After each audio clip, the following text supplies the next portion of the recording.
page 73, la première colonne, deuxième paragraphe, qui kol hamasa umatan ve'asakin ve'amelachot emrak beprinat birur hazeh. Parce que maintenant tout le travail que quelqu'un fait dans la semaine, c'est uniquement dans ce domaine-là. Shesham mo'il ishtadlut ha'adam u'shmirato. Que maintenant l'homme, quand il est mishtadel, c'est-à-dire quand il fait quelque chose pour se protéger, pour faire des tris dans les 39 travaux, alors ça peut marcher. Alken mi she'en torato umanuto, seich la'asot eze davar, kegon maseh umatan o melacha. C'est pour ça que quelqu'un, que son métier, c'est pas la Torah, c'est-à-dire c'est pas torato umanuto, ça veut dire que son métier c'est la Torah. Lui, il doit faire un travail quelconque, que ce soit un commerce, ou bien quelque chose, un artisan, un travail d'artisan. Comme Shamro et Tonuzal, al Pasuk, comme les Chamim ils ont dit, Uverachecha bechol asher ta'aseh. Akadosh Baruch Hu, il a dit, je vais te bénir dans tout ce que tu vas faire. Qui a l'idée asiya ve'asek mevariri en berur anase à l'idée da'at. Parce que maintenant, quand quelqu'un il va faire du commerce ou un travail, il va faire des tris avec son da'at, avec sa conscience. V'animshach meprinat brit tata'ash ou prinat lamdan, meprinat matat, avec qui vient de quoi? De l'alliance d'en bas, qui s'appelle lamdan, c'est-à-dire érudit, celui qui a de la connaissance, meprinat matat, comme on a dit, l'ange de la Mishnah. Avala ishtadlut levad bevada eno moel klum. Mais la ishtadlut seul, quelqu'un qui fait uniquement de la ishtadlut, c'est-à-dire que c'est pas une ishtadlut avec un da'at pour faire un berur, ça sert à rien. Comme Shamor Temuzal, shena aniyut mina umanut, vela shirut mina emanut. C'est écrit, il n'y a pas de richesse qui viennent d'un métier et il n'y a pas de pauvreté qui vient d'un métier. La pauvreté, elle est là, elle est dans la tête, c'est tout. C'est-à-dire les gens qui sont pauvres, ils sont pauvres d'esprit, c'est tout. Mais c'est pas la pauvreté, ça ne veut pas dire que ceux qui sont riches, ils sont riches d'esprit, hein, parce qu'il y a une qualité, on parle d'une qualité dans la richesse, on ne parle pas maintenant des gens qui ont des richesses et que leur tête, elle est complètement en l'envers.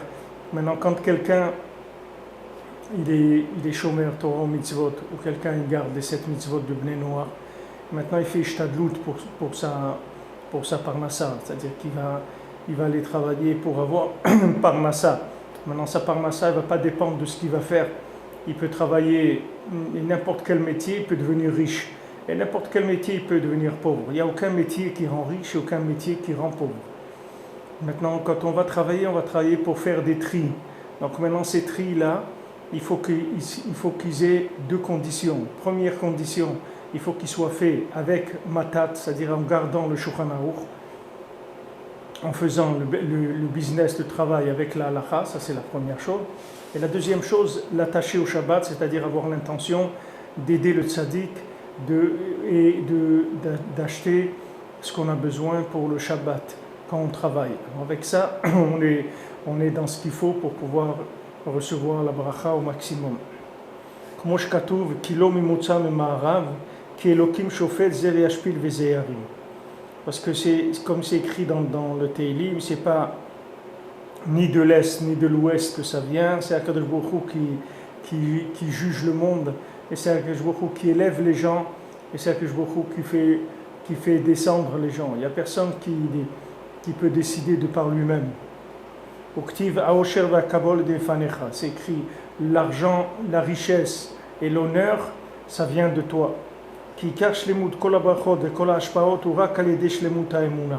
Parce que maintenant, quand quelqu'un il reçoit une bénédiction, c'est-à-dire il reçoit de l'argent, il reçoit quelque chose qui est une bracha, alors tout ça, ça vient que par la émouna, c'est-à-dire que la chose n'a de valeur que par rapport à la émouna. Cette émouna, elle vient d'où? Elle vient du tzaddik que lui s'appelle l'alliance d'en haut. C'est-à-dire quand maintenant l'alliance d'en bas, elle s'inclut dans l'alliance d'en haut, à ce moment-là, elle a une valeur de émouna. Parce que comme on a vu dans la Torah, dans la Torah 31, que maintenant la Emouna, elle est tlouya dans Tikkun Abrit. C'est-à-dire quand quelqu'un il garde l'alliance, c'est comme ça qu'il arrive à la Emouna. Après la Emouna, on a dit, avec la Emouna, on arrive à l'amour d'Hachem. Quand on arrive à l'amour d'Hachem, on commence à avoir des vouloirs qui sont positifs, c'est-à-dire désirer se rapprocher d'Hachem. Maintenant, quand quelqu'un il rentre dans le monde de la Parnassa, il va rentrer dans les 39 travaux. Il va rentrer là pour faire des tris uniquement. Il faut savoir que ce n'est pas ce qu'il va faire qui va lui donner ni la richesse ni la pauvreté. Ce qu'il va faire, c'est un travail de tri, d'opération sur la matière. Pourquoi il va devoir opérer sur la matière? Parce que Adam Arishon, il a mangé de la connaissance du bien et du mal. Du moment où il a mangé de la connaissance du bien et du mal, il a mélangé le monde, c'est-à-dire qu'il a fait passer des éléments intellectuels, de compréhension, avant des éléments qui sont des éléments de vécu, des éléments de Emouna. Donc quand il a mélangé les choses, ça veut dire que tout est mélangé dans le monde. C'est pour ça qu'on doit faire du commerce, des échanges. Maintenant, quand on fait des échanges, on va laisser des choses et on va prendre d'autres choses. Quand on travaille l'artisanat, c'est la même chose. Quelqu'un il va prendre une matière première, il va la transformer. Il va prendre du bois, il va en faire des choses. Il va prendre du papier, il va en faire un livre. Il va faire des tris. Maintenant, les tris qu'il fait dans la matière, ce sont des tris qui sont inspirés par le Shulchan Aruch, c'est-à-dire la halakha. Elle va lui dire quoi faire. Et maintenant, quand la halakha va lui dire quoi faire, aussi il y a encore une possibilité de se tromper. De se tromper dans quoi? Dans les choses qui sont dans une autre dimension que la halakha, qui sont le niveau le plus élevé, qui sont Brit Hila. À ce moment-là, on a besoin du tzaddik, de Prinat Shabbat pour nous orienter dans la semaine. Donc comme on a dit, je répète, l'approche, c'est pas difficile. Il faut une approche de halakha, c'est-à-dire quand on fait notre travail, il faut le faire avec le Shulchan Aruch, et être aussi attaché au tzaddik, c'est-à-dire avoir l'intention de gagner pour aider le niam du tzaddik et pour aider le Shabbat.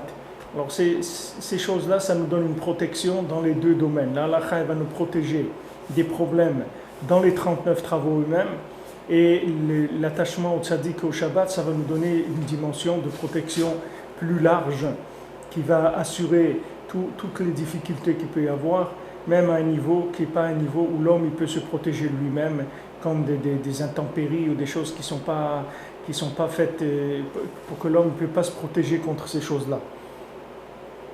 Alors maintenant, ce qu'il dit ici, c'est que même la prina de matat, c'est-à-dire même le principe de Brit Tata, de la halakha, elle vient aussi du tzaddik. C'est-à-dire que sans le tzaddik, on ne peut pas trouver la véritable halakha. Et je vous l'avais dit déjà dans cette Torah, quand on a étudié cette Torah, mais je vous le répète, il y avait un maasé à l'époque du Rebbe, à l'époque de Rabbi Nachman, où il y avait dans un village, dans une ville, il y avait des Breslevers qui habitaient là-bas, des élèves de Rabbi Nachman. Et là-bas, le Rav de la ville, il était très très contre les Breslevers, il leur faisait beaucoup de problèmes. Alors une fois quand un des élèves, il était chez Rabbi Nachman, il a demandé au Rebbe, il a dit, regardez, j'ai des problèmes avec le Rav, il nous embête, il nous fait beaucoup de problèmes. Alors, maintenant ces élèves de Rabbi Nachman, eux aussi c'était des grands amis des Chachamim, c'était des gens qui connaissaient la Torah. Alors Rabbi Nachman il a dit, regarde, tu vas aller au Beddin, tu vas t'asseoir au Beddin, et chaque fois que le Rav il fait une décision d'halakha, chaque fois que le Rav il dit une décision d'halakha, toi tu vas dire le contraire. Alors lui il a fait comme ça, il est allé, il s'est assis, et quand le Rav il disait, bon, ça c'est permis, lui il disait, non, je m'excuse, c'est pas permis, c'est interdit. Voilà, regardez dans Shulchan Aruch, et les gens ils voyaient que le Rav de la ville, il avait eu tort. Comme ça, plusieurs fois, une fois, deux fois, trois fois, quatre fois, jusqu'à que le Rav il a été obligé de ramasser ses affaires, ses valises, de quitter la ville. Alors maintenant on voit que le fait que maintenant ce Rav-là, il était contre Rabbi Nachman, ça fait que même quand il faisait la halakha, il se trompait dans la halakha, parce qu'il n'y a pas de possibilité que la halakha elle soit déconnectée complètement de Brit Milah, c'est-à-dire qu'elle soit déconnectée du Shabbat. Parce que sauf le Shabbat, c'est le but de la halakha. Maintenant, la halakha... Pardon. Excuse. Maintenant, c'est comme si vous dites, voilà, l'opération a marché, le patient il est mort, mais l'opération elle a marché. Mais l'opération elle est faite pour que le patient il soit soigné. C'est pour ça qu'on a fait l'opération. C'est pas pour faire une opération. Maintenant, la halakha, c'est pour opérer dans le monde, d'accord? C'est-à-dire la halakha elle nous permet d'agir dans le monde. Le Shulchan Aruch va nous permettre d'opérer. Ça oui, ça non, ça oui, ça non. Mais maintenant, ces tris qu'on fait dans la matière, ils sont rattachés à un but. C'est pas faire des tris pour faire des tris, c'est faire des tris pour arriver à un but. Donc maintenant, il faut que cette méthode de tri, elle soit toujours attachée au but. Parce que si maintenant cette méthode de tri, elle devient indépendante par rapport au but, c'est sûr qu'elle va se tromper. Parce que cette méthode de tri, elle est basée sur des éléments qui sont extrêmement dangereux à manipuler. Qui sont quoi? Qui sont l'intellect et la sensibilité de la personne. C'est-à-dire, quand vous venez voir un Rav, vous lui demandez un psak d'halakha. Vous dites, voilà, Rav, j'ai un problème, j'ai une maison en France et je prévois pas dans l'immédiat de monter en Israël. Est-ce que vous me conseillez de vendre la maison en France, d'acheter une maison en Israël, bien que je ne vienne pas habiter tout de suite et que je reste en location en France? Maintenant, pour répondre, voilà. Pour répondre à ça, il faut que le Rav, ça, c'est pas écrit dans le Shulchan Aruch. Ça, la situation de ce monsieur Intel. Voilà, c'est ce monsieur Lévi, il habite à Garges-les-Gonesse et il a un appartement à la rue Ronsard. Il a 8 rue Ronsard, Garges-les-Gonesse, au 3e étage. Et maintenant, ce monsieur-là, il se dit, voilà, je ne sais pas, peut-être c'est bien que j'achète une maison en Israël, quitte à vendre mon appartement et à me mettre en location. Il demande au Rav, qu'est-ce que vous en pensez? Maintenant, ce Rav, ça, c'est pas écrit dans un livre, qu'est-ce qu'il doit faire? Ce Rav-là, il faut que maintenant il réponde. Avec quoi? Avec quoi il va répondre? Il va répondre avec de la connaissance, mais de la connaissance qui n'est pas une connaissance explicite. Parce que si c'était explicite, il n'y aurait pas de problème. Si par exemple, on a vu dans Shulchan Aruch, on n'a pas le droit de presser du citron. Si quelqu'un il veut presser du citron sur un verre de coca Shabbat, il n'a pas le droit. S'il veut le presser sur de la salade, il a le droit. C'est clair, c'est tout. Il n'y a pas besoin il n'y a aucune complication là-dedans. C'est clair. Maintenant, quand vous demandez une question comme ça, qui est une question qui va jouer de la vie de la personne, maintenant, avec quoi il va répondre, le Rav? Il va répondre avec des choses qui ressemblent un petit peu à ça. Mais ce n'est pas la chose elle-même. Donc lui, maintenant, il va faire une adaptation avec son intellect et avec ce qu'il ressent. Avec ça, il va jouer là-dessus. Mais sur l'intellect et ce qu'il ressent, c'est là où le serpent il a mordu Adam Arishon. Adam Arishon, il s'est fait attraper sur ça. Donc maintenant, comment quelqu'un il va pouvoir manipuler de la nitroglycérine? C'est des éléments qui sont extrêmement dangereux. Comment quelqu'un il va manipuler ça s'il n'est pas attaché au Shabbat? Si maintenant il est attaché au Shabbat, il n'y a aucun problème, parce que maintenant, cette relativité, il va la reconnecter dans l'absolu, et cette relativité, elle va être inspirée par l'absolu, donc il n'y a pas de problème. Maintenant, cette situation qui est relative à ce monsieur Lévi là, qui habite à Garges-les-Gonesse, maintenant c'est une situation relative. Maintenant, cette situation relative, je la rattache au tzaddik, je la rattache au Shabbat, et je vais obtenir la réponse de comment le relatif, il est vu par l'absolu. C'est ça le principal. Le principal, c'est de voir le relatif par rapport à l'absolu. Même les gens, ils sentent ça dans le monde, dans les changements. Voilà, maintenant, je vous parle beaucoup de ça parce que, il faut prier beaucoup qu'Hachem il aide, que le monde il soit sauvé de ça. Mais c'est une qui veulent officialiser le mariage gay et tout en France. Il y a des gens qui disent, attendez, maintenant vous allez faire passer des lois, etc. Mais vous, ce gouvernement, il va partir Mais ces lois, elles vont rester. Donc maintenant, ce que vous allez faire, il faut faire attention. Est-ce que c'est ça le but des gens? Est-ce que maintenant l'orientation que vous prenez, elle est valable? Alors maintenant, ça c'est des gens qui ont un peu de bon sens, qui réfléchissent comme ça. Mais pour avoir une réponse valable et pour avoir le pouvoir de réagir dans des situations comme ça, il ne faut pas être un républicain, il faut être un royaliste pour avoir la réaction. Il faut être un roi pour savoir comment réagir dans une situation comme ça. Parce que quelqu'un qui est un républicain, lui-même c'est un ouvrier, lui-même c'est un homme du peuple, il ne peut pas avoir la solution. Quelqu'un qui fait partie des 6 jours de la semaine, il ne peut pas avoir la solution par rapport aux 6 jours de la semaine eux-mêmes, il ne peut pas savoir. C'est-à-dire que l'orientation des 6 jours de la semaine, elle peut se perdre complètement. Même avec le Shulchan Aruch, il peut se perdre. Pourquoi? Parce qu'il faut toujours un référentiel dans l'absolu. Et l'absolu, c'est le Shabbat. C'est l'ultime. C'est le but de toute chose. Chaque Neshama, elle vient de Shabbat et elle va retourner dans le Shabbat.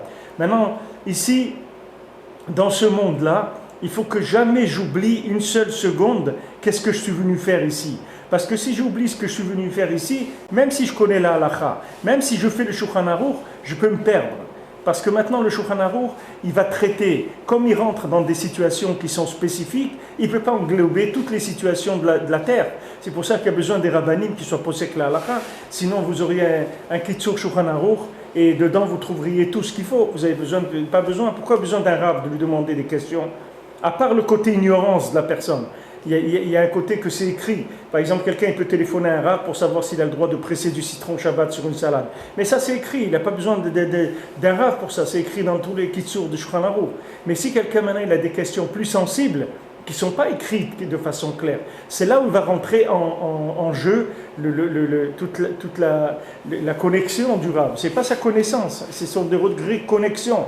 C'est pour ça que dans la halakha elle-même, dans une communauté, quand on devra choisir un rav, il vaut mieux choisir un rav connecté avec peu de connaissances qu'un rav avec beaucoup de connaissances et qui n'est pas connecté. Parce que le rav, même qui n'a pas beaucoup de connaissances et qui est connecté, il peut faire certaines erreurs des fois dans le pratique, que normalement il doit pas faire ces erreurs-là. C'est vrai que mais un rave qui a de la connaissance mais qui n'est pas connecté, il peut embarquer les gens dans quelque chose complètement à côté.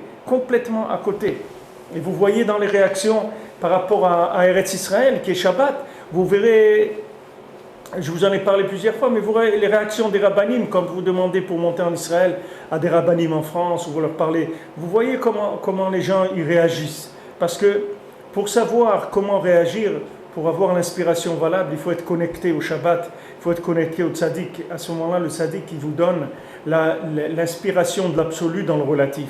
Mais le relatif, comme son nom l'indique, il est toujours relatif maintenant. Ou il est relatif à mon intellect et à ma sensibilité. Et à ce moment-là, je peux me perdre complètement. Puisque sur l'intellect et le sensible, il y a l'emprise de l'arbre de la connaissance du bien et du mal. C'est-à-dire qu'il y a l'erreur d'Adam Arishon. Elle est là, elle est vivante, elle est présente. C'est-à-dire qu'on a toujours cet intellect malheureux, cette sensibilité qui viennent nous tromper. C'est-à-dire que je pense qu'il faut faire comme ça, ou je pense qu'il faut agir comme ça, ou je sens qu'il faut faire quelque chose comme ça. Il y a des gens, ils vous disent, oui mais je sens moi que je dois faire ça. Mais mais qu'est-ce que tu sens? Avec quoi tu sens? Tu sens avec quoi? Tu as eu l'habitude de sentir du fumier toute ta vie. Qu'est-ce que tu peux dire? Comment tu peux dire je sens? Tu ne sais pas ce que ça veut dire sentir. Les gens ils pensent qu'ils savent ce que ça veut dire sentir. On ne peut pas savoir. Il faut un référentiel. Il faut aller toujours sur un référentiel qui est dans l'absolu. Sinon ça ne marche pas. Il y a des gens qui parlent sur Ouman Rosh Hashanah. Ils disent oui, mais Rosh Hashanah, c'est une fête familiale. Il faut être avec sa femme et ses enfants pour manger la soupe avec les légumes de Hanouka, de Rosh Hashanah. Mais vous croyez que Rabbi Nachman ne sait pas qu'est-ce qui est écrit dans le Shulchan Aruch? Rabbi Nachman, il sait mieux que personne ce qui est écrit dans le Shulchan Aruch. Et si Rabbi Nachman il vous dit de venir à Ouman à Rosh Hashanah, vous avez intérêt à l'écouter. Vous avez vraiment intérêt à l'écouter. Parce que lui, il sait exactement pourquoi il dit ça. C'est pas parce qu'il a envie d'embêter les gens et il a envie qu'ils ne soient pas à la maison à Rosh Hashanah. C'est qu'il sait exactement chaque famille ce dont elle a besoin comme elle a besoin une année entière être inspirée par le Shabbat, c'est-à-dire tremper le chef de famille dans le noyau de Rosh Hashanah, dans le noyau de l'année, pour lui donner une inspiration de vie pour toute l'année, pour qu'il fasse les bons choix, pour corriger sa sensibilité, pour corriger son esprit, pour lui donner un petit peu l'indication pour l'année. Comme vous, les Avdil, quand vous avez des entreprises ou dans des grandes entreprises, on fait des réunions de l'entreprise, on regarde les objectifs pour l'année. On réunit tout le monde, on voit, voilà messieurs, dames, l'entreprise là où elle est aujourd'hui, elle se trouve là et là. Maintenant, nos objectifs, c'est qu'on doit arriver là et là. Pour ça, on doit produire comme ça et comme ça. C'est-à-dire, on vous donne une orientation générale. Après, chacun il va rentrer dans son travail particulier inspiré par cette orientation générale qui a été donnée au groupe quand ils se sont réunis. Les Abdi, le lien de Rosh Hashanah, c'est la même chose. C'est-à-dire, toutes les Neshamot Israël qui se réunissent, c'est pour recevoir une orientation pour l'année. On leur donne, on leur pose les jalons généraux, la généralité de l'année, l'orientation générale de l'année. Et à ce moment-là, chacun il rentre chez soi et il se met au travail. Mais avant, il a eu déjà l'objectif. Il a des objectifs clairs. Ils sont clairs dans sa Neshama, ils sont imprégnés dans sa Neshama.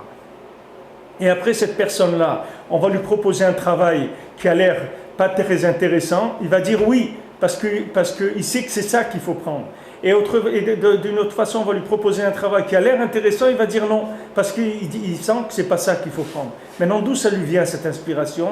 Ça lui vient de Rosh Hashanah. Comme c'est écrit dans la Torah, que que les yeux d'Hachem ils se trouvent sur Eretz Israël depuis Rosh Hashanah jusqu'à la fin de l'année. Qu'est-ce que ça veut dire les yeux d'Hachem ils se trouvent sur Eretz Israël?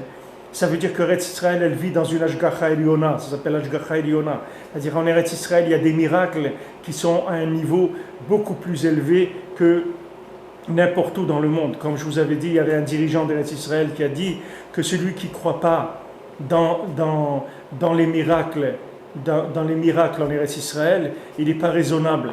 Parce que la raison en Israël, c'est de croire dans les miracles. C'est ça la raison.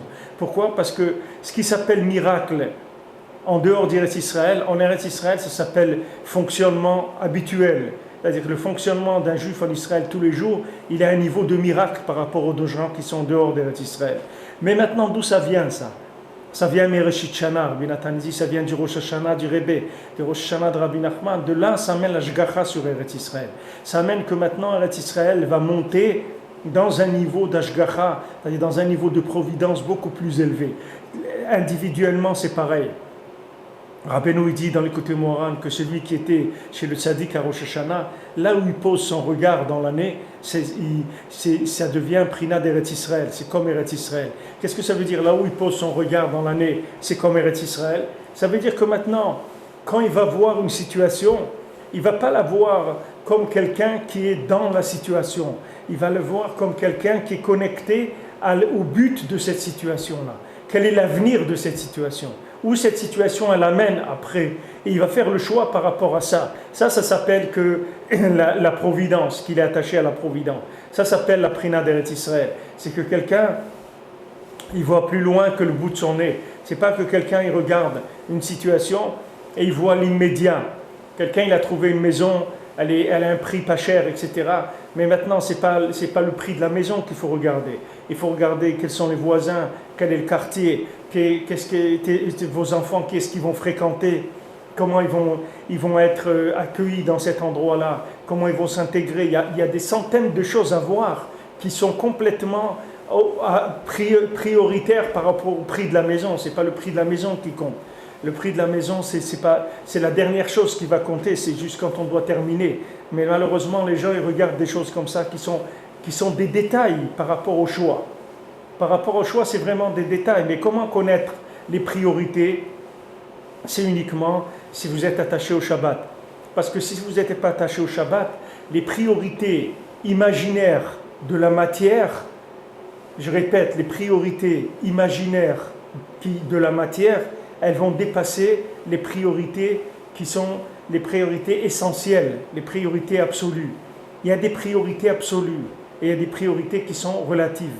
Maintenant, dans le relatif de ce monde, si vous restez dans le relatif de ce monde, il va apparaître à vos yeux des priorités, mais c'est des priorités de la relativité, ce n'est pas des priorités de l'absolu.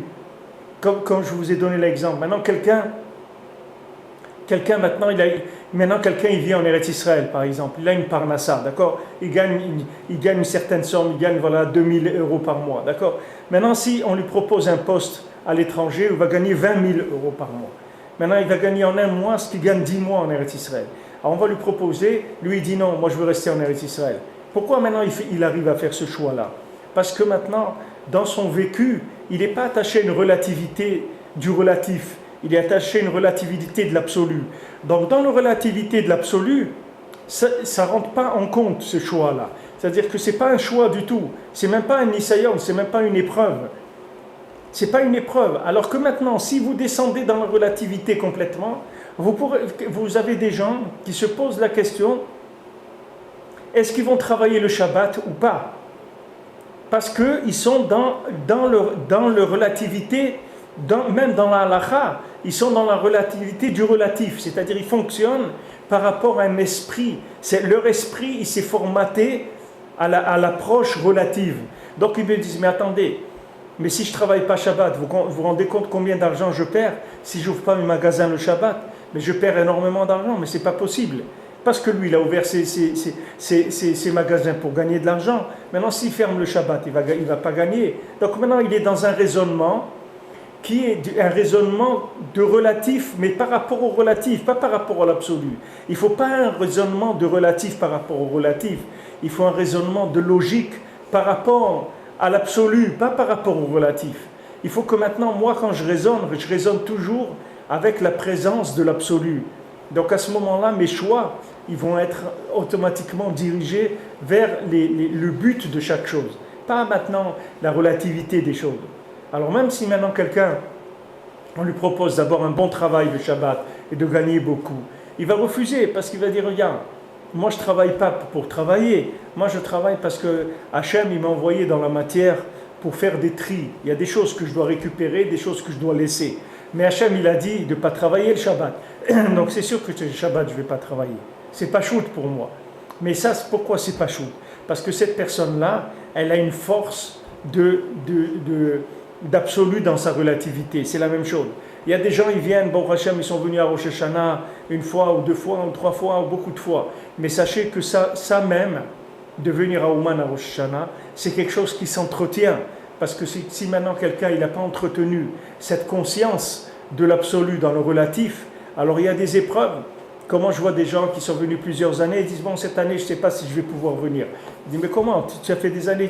Oui, mais je ne sais pas, j'ai des problèmes comme ci, comme ça. Peut-être cette année, je préfère rester avec ma femme et mes enfants. Quand quelqu'un m'a dit, c'est vrai, je suis venu et tout, mais écoute, je ne sais pas, j'ai l'impression que si j'avance plus, alors je risque d'avoir des problèmes dans ma stabilité matérielle, etc. Alors je préfère rester là où je suis, etc. Je préfère assurer ce que j'ai, rester là où je suis. J'ai peur d'avancer trop. Mais ça, c'est une peur qui vient de la logique de la relativité. Ce n'est pas de la logique de la relativité par rapport à l'absolu. C'est de la logique de la relativité elle-même. C'est du relatif par rapport au relatif. Donc maintenant, quelqu'un il peut se perdre complètement. Et il peut même avoir des preuves qu'il a raison. Il peut même avoir des preuves que ce qu'il a fait c'est bien, etc. Mais ce n'est pas important les preuves. Ce qui compte c'est d'où ça vient. Une fois il y avait un Breslever, il passait un Shabbat chez le Rav Nachum de Tchernobyl. Le Rav Nachum de Tchernobyl c'était un tzaddik qui avait à l'époque de Rabbeinu et qui a beaucoup loué Rabbeinu quand il a vu les Sipurei Maasiot. Il a dit, je croyais que je comprenais quelque chose dans les enseignements de Rabbi Nachman, mais quand j'ai vu Sipurei Maasiot, je vois qu'on ne comprend rien du tout dans ce que ce tzaddik-là il a amené dans le monde. C'était un tzaddik, un grand tzaddik sur Rav Nachum de Tchernobyl. Une fois, il y avait un Breslever qui n'avait pas d'enfant. Il était chez lui à la table Shabbat. Alors il y avait quelqu'un qui était là-bas et qui a demandé au Rav de Tchernobyl, il a dit, Rav, faites-lui une bracha à ce juif-là, il n'a pas d'enfant. Alors lui, il a dit, non, je ne veux pas que le Rav fasse une bracha, parce que moi, je veux recevoir une bracha que de Rabbi Nachman, c'est tout. Je veux que si je reçois la bracha, ça soit de mon Rav. Je ne veux pas recevoir la bracha de quelqu'un d'autre. Pourquoi il a dit ça? Pourquoi il a dit ça? Si quelqu'un maintenant, il a besoin d'une Yeshua, il a besoin d'avoir un enfant, il a besoin d'avoir une parnassa, il a besoin de trouver une femme, il a besoin de soigner, il a besoin... Maintenant, pourquoi cette personne-là, si c'est quelqu'un d'autre qui va lui faire une bracha, pourquoi il n'a pas accepté? Alors, Bémet, le Rav de Tchernobyl, quand il a entendu ça, il a dit, ça s'appelle Emunat Chachamim. C'est ça la vraie Emunat Chachamim.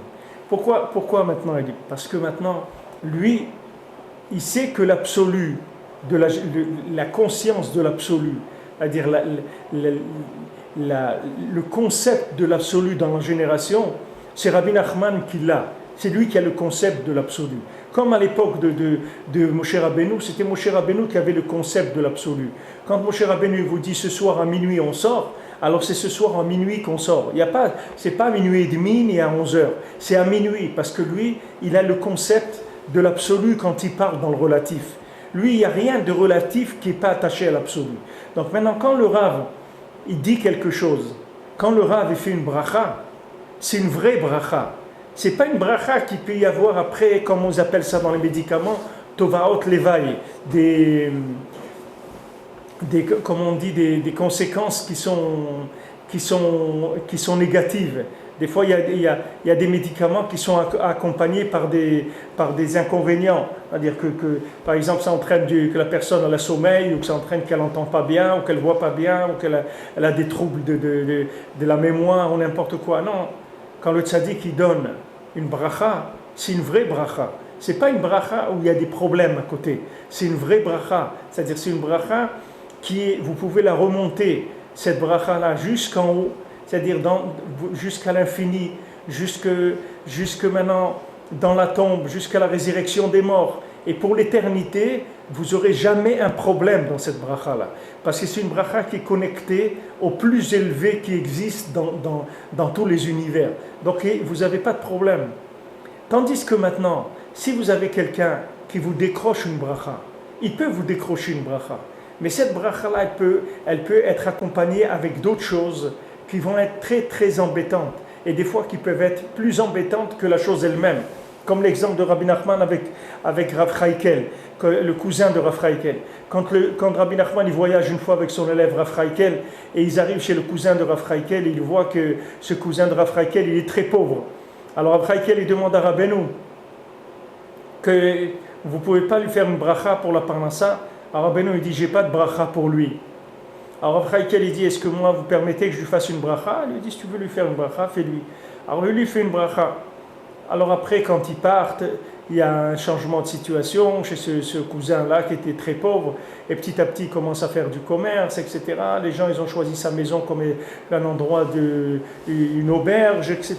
Et il a commencé à s'enrichir. Alors un jour, Rav Chaikel était avec Rabbeinu chez lui, et ce cousin, il est passé devant la maison de Rabbeinu. Il avait l'habitude de venir chez Rabbeinu. Alors Rabbeinu, il a vu qu'il passait, alors il lui a tapé à la fenêtre, il a appelé. Alors l'autre, il est venu. Alors Rabbeinu lui a dit, est-ce que tu as regardé le ciel aujourd'hui? Alors il a dit, non, il n'avait pas le temps, il était occupé. Alors Rabbeinu il s'est tourné vers Rav Chaikel, il lui a dit, tu as vu la bracha que tu lui as faite? Il n'a même pas le temps de regarder le ciel. Quand Rabbeinu il dit, j'ai pas de bracha pour lui, ça veut dire qu'il doit rester comme ça, c'est tout. C'est comme ça qu'il doit être, c'est tout, c'est le mieux pour lui. C'est le top pour lui. Si vous prenez tous les éléments de sa vie, le top pour lui, c'est qu'il reste comme ça. C'est pour ça que Bémet, celui qui vient au Man à Rosh Hashanah, Bémet, il n'a pas de souci à se faire. Même s'il lui manque un peu pour finir les mois, il lui manque un petit peu par-ci, par-là, il a un petit peu de difficulté, ça tire un peu sur là, il doit savoir que c'est le top pour lui, c'est qu'il doit vivre comme ça, c'est tout. Et si maintenant le Rebbe, il savait qu'une vraie bracha pour lui, ça serait de lui donner, qu'il soit à l'aise et qu'il ait de quoi acheter 3 ou 4 appartements, et qu'il ait tout ce qu'il faut pour vivre, etc., et même beaucoup plus, il lui aurait donné, il n'y a aucun problème. Mais les Rebbe, jamais il va vous donner quelque chose qui est du poison. Jamais il vous donnera une bracha empoisonnée, jamais. Les Rebbe, il va vous donner une bracha, que c'est une vraie bracha, à tous les éléments, à tous les niveaux, je veux dire. C'est-à-dire tout, ça va être une bracha shlema, une vraie bracha. Pas une bracha qui est mélangée avec d'autres choses, que après je vais avoir des conséquences. Quand il vous donne quelque chose, il vous donne quelque chose de vrai, de parfait, de complet, sur lequel vous n'avez aucun problème. Vous n'aurez aucun problème sur ça. Parce que c'est une bracha qui vient de l'absolu. Ce n'est pas une bracha qui vient du relatif. Et ça, c'est quelque chose qui est extrêmement important. Extrêmement important. C'est à tous les niveaux, au niveau de la parnassa, au niveau des enfants, au niveau du zivoug, au niveau de l'éducation, au niveau de la Torah, au niveau de tout. Au niveau de tout, vous aurez, il faut toujours essayer de vous connecter à des gens qui sont connectés sur l'absolu. Parce que des gens qui sont connectés sur le relatif, ils peuvent vous embarquer dans n'importe quoi. Et c'est toujours la Torah.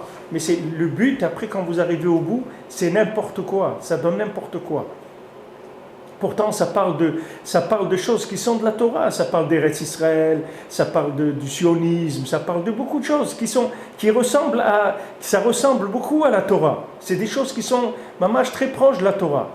Ça parle du Shalom Bayit, ça parle de choses qui ont l'air, c'est le langage de la Torah. Mais c'est pas connecté sur l'absolu, il faut faire attention. Il faut faire très attention à ça. C'est ce qu'il dit ici Rabbi Nathan. Rabbi Nathan, il dit, même que quand tu es dans les 39 travaux, fais attention que tes 39 travaux ils soient toujours attachés au Shabbat. Il ne faut jamais que tes 39 travaux ils fonctionnent par rapport à eux-mêmes. Il faut que toujours tes 39 travaux ils fonctionnent par rapport au Shabbat. Que toujours le Shabbat il soit présent, il soit omniprésent dans ton travail, tout le temps. Le Shabbat il doit être là. Et quand le Shabbat il va être présent, le tzaddik il va être présent dans ton travail, alors tu vas recevoir une inspiration, tu vas recevoir les idées qu'il faut pour faire ce qu'il y a à faire. Combien de gens ils ont des idées il fallait vendre à un moment et Béhémet il ne fallait pas vendre, ou des gens il ne fallait pas vendre, il fallait oui vendre et ils n'ont pas vendu au moment où il fallait. Maintenant d'où ça vient ça? Ça vient qu'il y a une inspiration, que cette inspiration là il faut que ce soit une inspiration de l'absolu. Et à ce moment là le relatif il devient relatif, mais uniquement par rapport, c'est quelque chose de fonctionnel, c'est pas quelque chose de décisif. C'est-à-dire que le pouvoir décisionnaire, le pouvoir de décision, il appartient au Shabbat, il n'appartient pas à la semaine.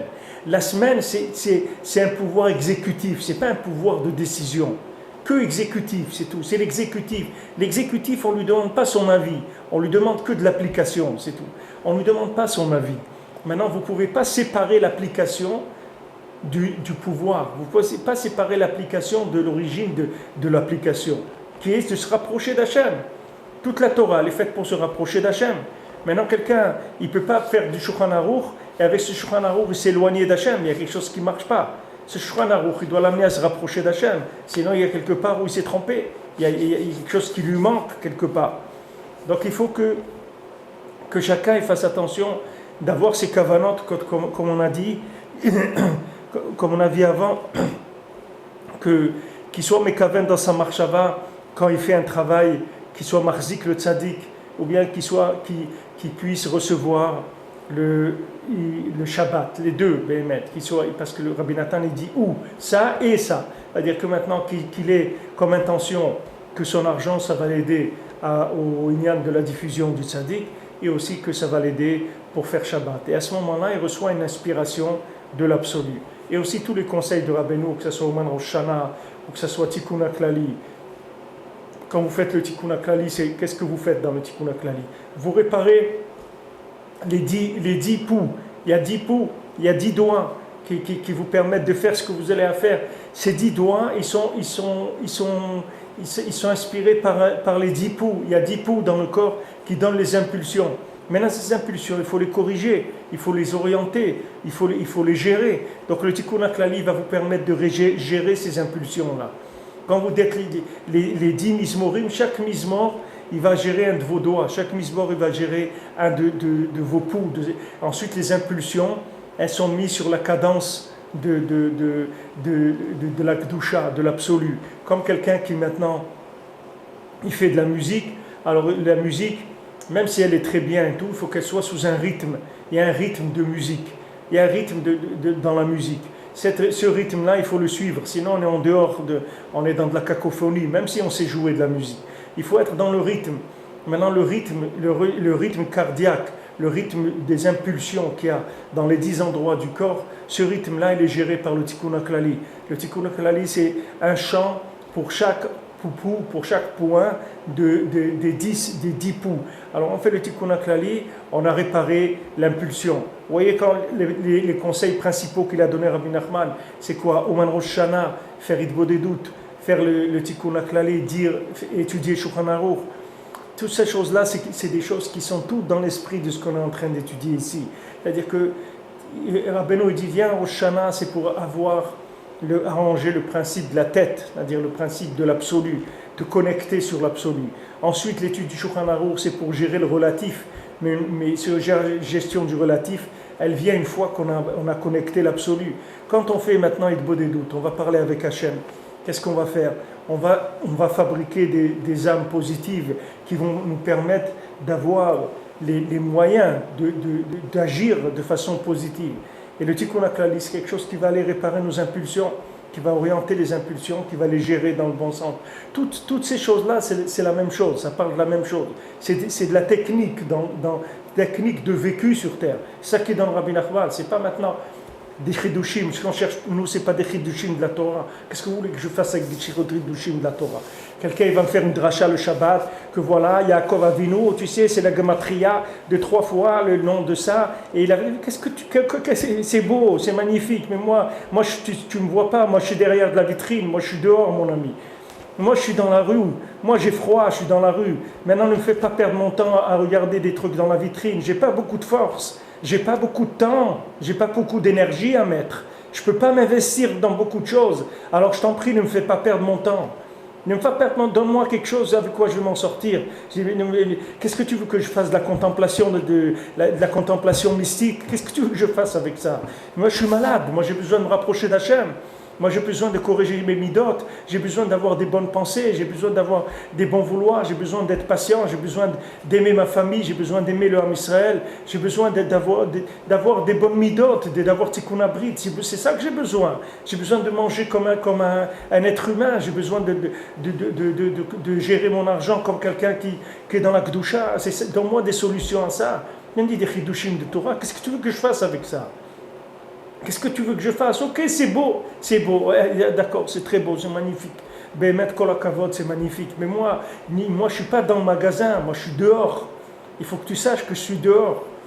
Et je regarde la vitrine et j'ai envie de rentrer. Donne-moi quelque chose pour rentrer. Ne me dis pas, voilà, regarde bien ce qui est en vitrine. Moi je ne cherche pas à faire les vitrines. Moi je cherche qu'est-ce que je peux acheter avec ce que j'ai dans ma poche maintenant. Donne-moi maintenant quelque chose, que je peux acheter un bout de pain, quelque chose pour me remplir le ventre. Qu'est-ce que tu veux que je fasse avec la vitrine? Ça c'est important, c'est de la base dans la Torah de savoir ces choses-là. Les tzadikim, ils viennent dans le monde pour réparer le Ham Israël, ils ne viennent pas pour présenter des chidushim de Torah. La Torah elle est belle. J'ai vu quelque chose de beau sur la paracha. Non, alors qu'est-ce que tu veux que je fasse avec ça? Donne-moi quelque chose que j'avance. Donne-moi un conseil que je vais le faire, je vais avancer. Donne-moi des moyens pour me battre contre le Yetzer Hara. Qu'est-ce que tu me présentes de chidushim de Torah? Donc chacun, il doit faire attention là où il va étudier, les gens qu'il va fréquenter dans la Torah. Que ce soit des gens qui lui donnent des conseils pratiques, comme quelqu'un, il voit les changements sur lui. Voilà, c'est 1 an qu'il étudie dans un endroit. Qu'est-ce qu'il a fait maintenant en 1 an? Il a progressé, il est mieux avec sa femme, il est mieux avec ses enfants, il est mieux dans sa parnassa, il est mieux dans Tikkun Abrit. Où est-ce qu'il est? Où est-ce qu'il se trouve ce monsieur-là? C'est ça qu'il doit regarder. Où il se trouve maintenant? C'est ça qu'il doit. Est-ce que maintenant il y a eu un progrès ou pas? C'est ça qu'il doit regarder. Et si maintenant il voit qu'il n'y a pas de progrès, il faut qu'il cherche. Et s'il voit que c'est le contraire du progrès, alors il doit faire très très attention. Parce que Béhémet, ça veut dire qu'il est tombé dans quelque chose qui est déconnecté du Shabbat. Quelque chose qui est de la cuisine intellectuelle dans les 39 travaux. Ça ne vaut rien du tout, Béhémet.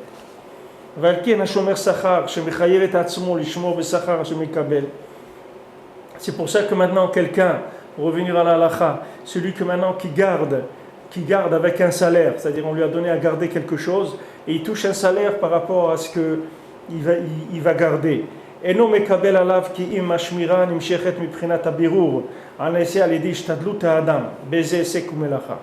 prend la responsabilité que des choses sur lesquelles il peut être responsable, c'est-à-dire gneva et aveda, c'est-à-dire si on l'a volé ou il a perdu. chez Uprinat Abirur, chez Shechet Yemei HaMaaseh, qui est le tri des 6 jours de la semaine, Shisha Sidrei Mishnah, qui sont les 6 traités de la Mishnah. Que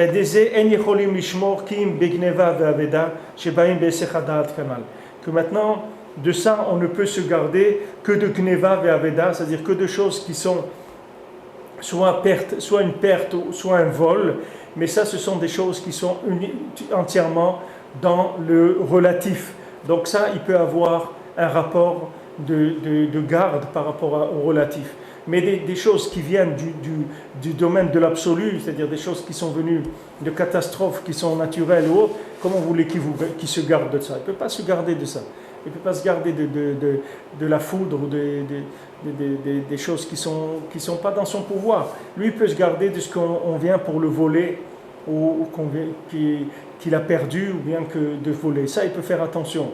Mais sur des choses qui sont des choses de l'au-delà, comment il va des choses qui viennent d'en haut, comment il va se garder? Alors, on a vu que BMS, c'est le tzaddik, lui, c'est lui qui garde le monde sur ces choses-là. On voit à l'époque de Rabbi Shimon, on voit à chaque fois à l'époque de Moshe Rabbeinu, il y a une shmira. Le tzaddik, il permet de garder le Ham Israël, c'est-à-dire il protège des grandes choses, il protège des grandes choses qui sont au niveau de toute la bria, de tous les univers.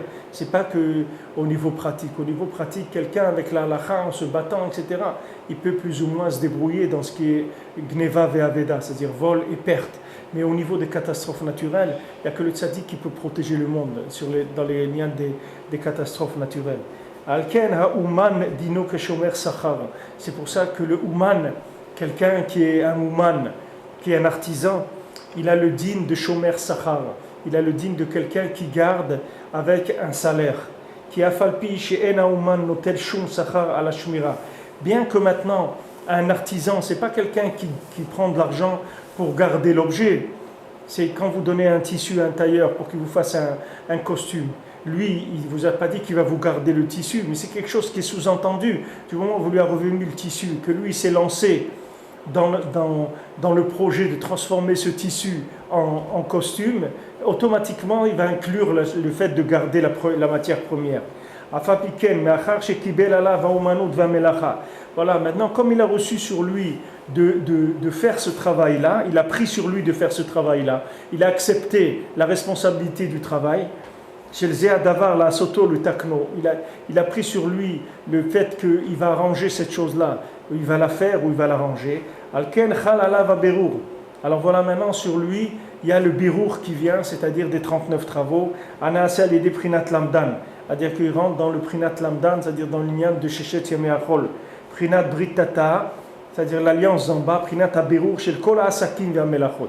Ça devient le tri de tous les travaux et tous les métiers du monde. Chez Misham Nimshach Hashmira Migneva Ve'aveda. Que de là-bas vient le lien de garder du vol et de la perte. Alken Dino Keshomer Sachar Shechav Gneva Ve'aveda. C'est pour ça que dès que l'artisan il a reçu la matière première du client, alors il devient responsable de si on la vole ou s'il la perd. S'il y a catastrophe naturelle, ça il n'est pas responsable. Mais si maintenant il reçoit, on lui vole ou il l'a perdu, ça il est responsable. Pourquoi? Parce qu'il est rentré dans les 39 travaux. Du moment où il a pris la responsabilité de changer cette chose-là, de la transformer, de la faire évoluer, alors il devient responsable au niveau de la halakha, c'est-à-dire au niveau de la gestion de cette chose-là, de ne pas la perdre et de ne pas se faire voler. Donc chacun maintenant, dans sa Avodat Hashem, c'est pareil. Du moment où quelqu'un s'est engagé dans le judaïsme et il s'est engagé dans Avodat Hashem, dans ce Olam, alors il doit savoir qu'il doit garder le Shulchan Aruch, parce que le Shulchan Aruch, c'est l'obligation de chacun. Personne ne peut dire, moi je veux pas faire la halakha ou je suis pas concerné par la halakha. Tout le monde est concerné par la halakha. Il n'y a personne qui peut dire je ne suis pas concerné par la halakha. Parce que du moment où quelqu'un est dans ce monde, il a l'obligation de Gneva Ve'aveda, c'est-à-dire il ne peut pas se faire voler, il ne peut pas perdre sa vie et se faire voler sa vie. Ça, c'est sa responsabilité. Maintenant, s'il y a des choses qui viennent de l'au-delà, ce n'est pas son problème. Mais lui, son problème, c'est de gérer la halakha tous les jours. C'est pour ça qu'il faut étudier tous les jours, mettre le Shulchan Aruch.